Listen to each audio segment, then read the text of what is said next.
All right, so current reads. What am I currently reading now? So here's my current reads. I brought them with me this time. So a guy named Blake Bailey, one of my former students, mailed me this book the other day. He was one of my former students there at Texas Tech, and it's a memoir by Frederick Buechner when he talks about some pretty significant trauma he had in his life. I'm rereading this book, Adult Children of Emotionally Immature Parents. It's such a rock star book by Dr. Lindsay Gibson. And this book is phenomenal. It's called The Biology of Desire, Why Addiction is Not a Disease. It is wonderful. There's a whole bunch of new literature, new scholarship coming out about this idea that addiction is not a disease. We got so excited to call it a disease for two reasons. One, we saw brain change when people did cocaine. We saw their brain change. We got all excited. Hey, that's a disease.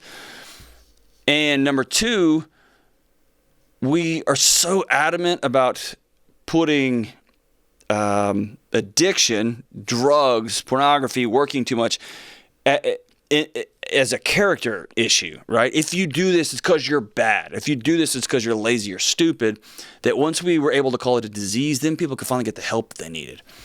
And what this book is coming back and saying is, man, your brain changes all day, every day. You get a phone call, you laugh real hard, you watch something that's funny, then you watch it again, and you send that clip to your friend, and you watch it again, your brain's changing all the time. And so brain change is not unique to using drugs or working too much, etc. And, man, can we all just stop with the blaming people and lying to people? So it's not a disease, but it does have some addictive qualities. It is not a permanent brain change. Yet your brain does change. All of that goes into itself. So Dr. Marc Lewis here, The Biology of Desire.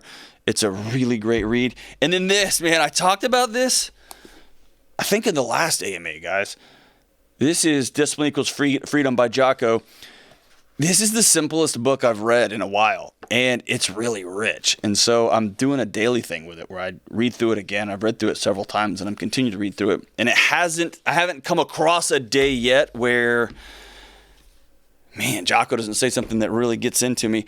And it may be one of the top 3 or 4 mental health books I've read in 2021. It's really good. And it's simple, right? And then on the fiction front, I brought some of these books, man. This book, Octavia Butler's Parable of the Talents. If you haven't read this, it's really dark, real dark. Not for your kids. It's real violent, it's real dark. It is a masterpiece. Octavia Butler is extraordinary. Karen Russell's Sleep Donation. These are all fiction, by the way. This book was a trip. I loved it. In fact, I'd recommend this book to everybody. It's a good book. Again, all these are really dark fiction. Stephen Graham Jones, The Only Good Indians. Again, this is a horror novel. It's scary pants and real dark too, but it was just a masterpiece. And then I'm still working through N.K. Jemisin. I think she's the best science fiction writer in the world. How Long Till Black Future Month. This is just a collection of short stories that, man, I wish I had this kind of imagination. So that's the fiction I've read in the last month or two. I've been on a fiction kick lately. I kind of got burned out on science, so I'm just sticking to a couple of the nerd books over here. But, man, that's what I'm reading right now. I read a lot. I don't have a lot of friends, and so it kind of works out that way. What are my favorite fiction books of all time? I actually grabbed them off my shelf and brought them. What's your favorite fiction book of all time, Kelly? To Kill a Mockingbird. Oh, you would. How noble and whatever of you. It's one that I read probably once a year. I just go back and read it. Do you bring that up at cocktail parties? You'd be like, hey, everybody, what's your favorite fiction book? Mine's To Kill a Mockingbird. I mean, I have others. Ooh. I mean, and I read some pretty, lowbrow fiction sometimes. But that's just my favorite that I go back to, once a year and just reread it. Just for the enrichment of your soul? Yeah, just because I'm better than you.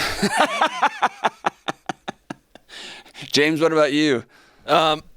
I like the dystopian future books like the Brave New Worlds in the 1984. Listen, I'm going to give you this today. Okay. Octavia Butler. This is the best dystopian future novel I've ever read in my life ever. Love it. Ever. Let's do it. All right, good. And then we'll both read To Kill a Mockingbird just to cleanse our souls. Okay. Right? So we can reach Kelly's higher plane there. All right, so my number one favorite book of all time is this. Danny, the Champion of the World. by Roald Dahl. He's the guy that wrote Charlie and the Chocolate Factory, James and the Giant Peach. He's one of my favorite authors of all time. This is a book about a dad and a son, a little boy. The little boy's mom passes away, and it's just them two, and they go get the man. And it's one of my favorite stories. It makes me cry 100% of the time. I've read it so much throughout my life. It didn't even have a back cover. I've got 2 or 3 other copies, but this is my OG book. The Catcher in the Rye, I actually carried this book around with me. This is the first time I ever, back in high school, right? Chris Lowe was the guy. I was a freshman. He's like, hey, you got to read this book. And this is the first time I ever read a book and thought, oh, gosh, somebody's in my head. And then this book, Fight Club, this is one of the original. This one book was, again, one of those books that in my early 20s, I think, because when I found it, it was like, whoa, somebody's reading my mail. And that was a pretty remarkable book. And then The Yearling and Where the Red Fern Grows. If you haven't read these 2 books, stop what you're doing, because I'm about to ruin the image and style that you're used to. You got to read these books. They're so sad, but they're so good. Those are like the saddest books ever written. Sadder than To Kill a Mockingbird? Yes. Oh, my gosh. Yeah, I'm the one without a soul, ladies and gentlemen. Kelly. And Huck Finn is awesome. Jayber Crow by Wendell Berry is awesome. The Harry Potter series is great. And To Kill a Mockingbird, it's not one of my favorites. It's a great book, but it's not one of my favorites. Yeah, those are those books. All right, so next question, what are the best books for raising children? Okay, here's my little rant on this.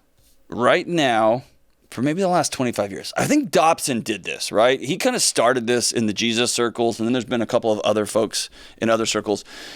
This obsession with strategies and scaling and projections and norming. We are so obsessed with step-by-step plans for our kids.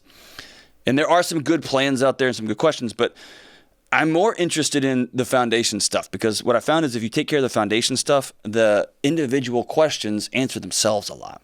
So I'm more interested in helping parents be whole humans and helping them deal with their own crap, and then being able to love their kids and be present with their kids and be able to be mature adults who love and model boundaries and good relationships, and then kids turn out fine, right? If a parent is well, their kids are going to be able to handle the world as it comes at them, right?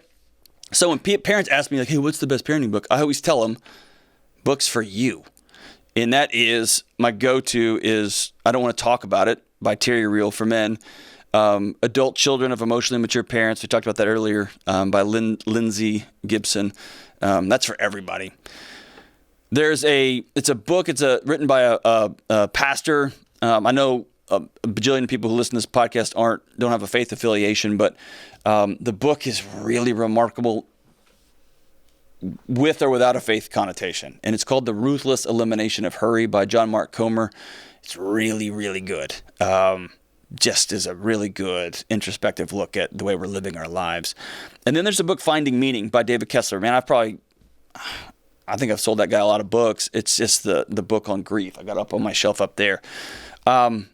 So many parents don't know how to grieve, and they don't know how to deal with their past. They don't know how to deal with this fake picture they had of their future, and they just get stuck on these loops. And then they end up just looping back to their origin stories, and they just recreate it again and again and again. And that book just helps people walk through.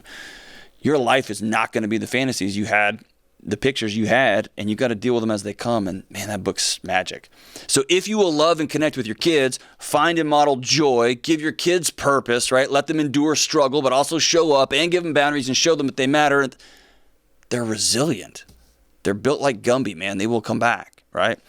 And then if you need some very specific books, then you can deal with those specific things at that time. That's what I tell people if they ask me for books on raising kids. Is that kind of a pass? Kind of, but I want parents to be okay. Parents are not okay, and they're looking for strategies to help fix their kids.